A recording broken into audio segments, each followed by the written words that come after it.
I'm going to tell you how a hydroelectric plant works. So here's a diagram of a hydroelectric plant, but it's more commonly known as a dam. Shown on the left side of the diagram, you have what is called a reservoir, also known as a lake. Now the water flows through the intake, which is the gate-like structure that helps control the flow of water. Furthermore, the water begins to flow through the penstock. Depending on the amount of drop in elevation will determine how much power will be produced.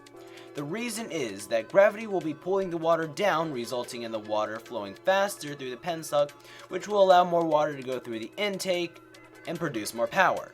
At the end of the penstock, you'll find a turbine. At the bottom of the turbine are propellers. Now when water flows through these propellers, they begin to spin. And when the propellers are spinning, the rotor, which is located at the top of the turbine, begins to spin too. This will produce power through the generator, which is located above the turbine. And these are both connected through a shaft. Now the generator is located in a powerhouse which houses a bunch of other generators. Power lines are connected directly to the generator to give direct feeds to homes and businesses. After the water leaves the turbine, it will flow back into the river. This will be known as a renewable source. Hydroelectric plants are safe for the environment. Since hydroelectric plants do not burn fossil fuels, they do not directly produce carbon dioxide. Hydroelectricity eliminates the fluid gas emissions from fossil fuels combustions, including pollutants such as sulfur dioxide, nitric oxide, carbon monoxide, dust, and mercury in the coal. Hydroelectricity also avoids the hazards of coal mining and the indirect health effects of coal burning. Hydroelectricity generates no nuclear waste and has none of the dangers associated with uranium mining, nor nuclear leaks.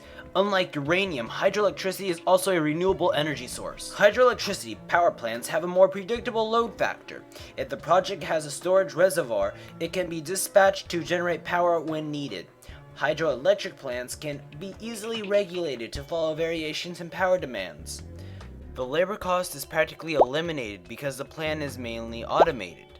And hydroelectric plants last for generations. A few dams are over 50 years old and are still in service. If the US switched to hydroelectric energy, we'll be saving $22 billion in oil burning. Here are the top 10 countries with the most hydroelectric capacity.